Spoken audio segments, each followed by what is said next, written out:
friends, the community of Binghamton, and most of all, class of 2009. Congratulations on your graduation, and thank you. Thank you for allowing me to be part of it. I'm honored to be able to share this moment with you as you begin a new chapter in your lives. Many people often look at their lives as a continuous journey. I've often thought of my own life as a book filled with very distinct chapters. My high school years, my college years, my years after college living with my parents, my years living in New York City. Each chapter of my life has been incredibly different, and in many ways required me to change who I am today. Perhaps the chapter that changed my life the most began 2.5 years ago with the birth of my son. Your years here at Binghamton have been defined by words such as self-discovery, independence, freedom, and learning.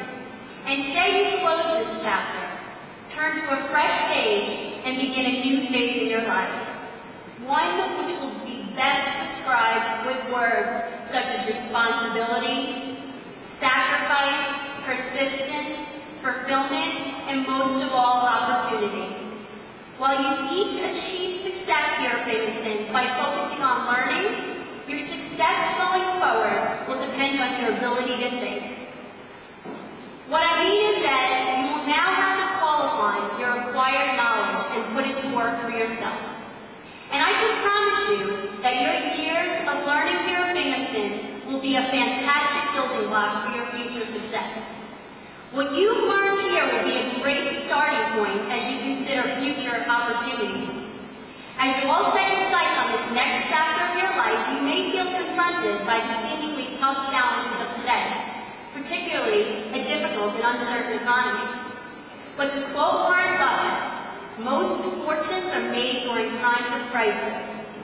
You all enter this economic crisis under the best possible circumstances and actually stand to benefit greatly because you are equipped with a great education that has provided you with the most up-to-date knowledge. You are full of youth and possess an openness to change. You are the most dynamic individuals in our workforce, and you possess the innate ability to create opportunity in any circumstance. With the economy continuing to lose jobs and the unemployment rate continuing to rise, it may seem that opportunities are few and far between. I can promise you that there will be limitless opportunities in the not-so-far future. Our country will continue to innovate and create entirely new industries. While no one knows what the immediate future holds, I can assure you that the world will be a better place to live 20 years from now compared to 20 years ago.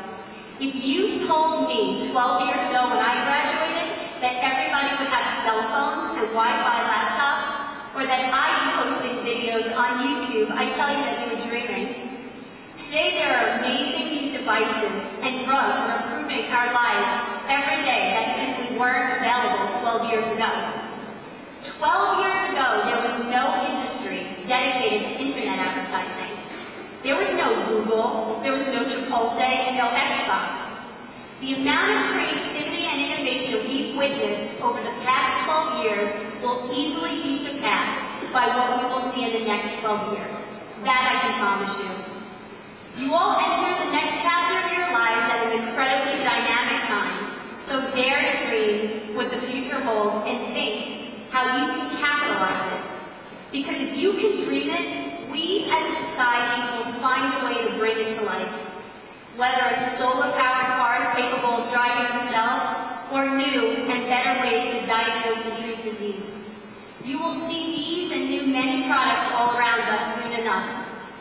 As you go forth as graduates today, know that you are best prepared for both the challenges and the opportunity of today's economy.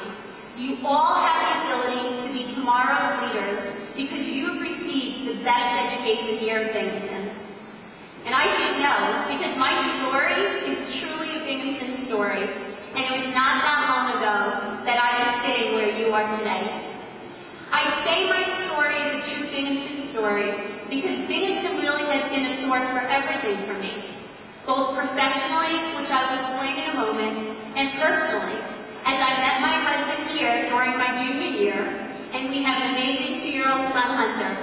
My younger brother is also a Binghamton graduate. So clearly my personal foundation is deeply rooted in my Binghamton experience, as is my professional career. Let me explain, and as I tell you my story, you'll see how sometimes life doesn't go according to plans, yet things can turn out even better than you'd expect, which seems especially appropriate during these uncertain times. You see, I was very clear and focused during my studies here on the fact that I was going to be a lawyer. I interned for 2 semesters at the Binghamton Public Defender's Office. I was a teacher's assistant for a course in public policy. I took the LSAT and was accepted to law school.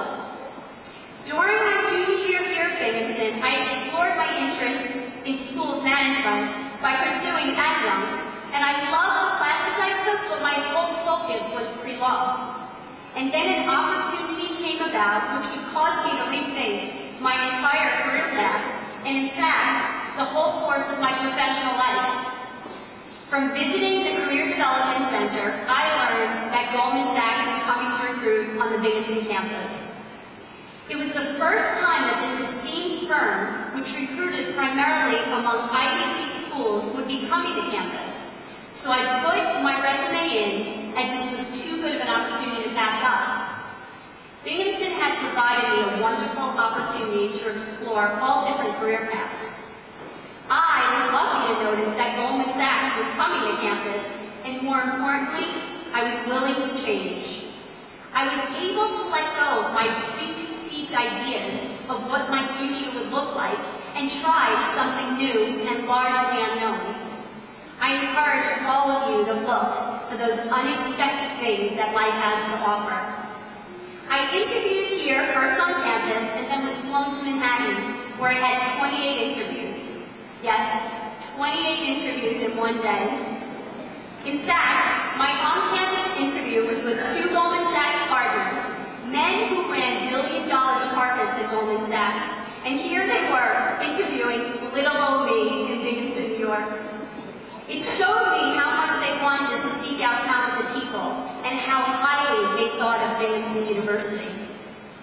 I clearly remember my interview with Mark Zora. He was asking several financial questions which I was not equipped to answer.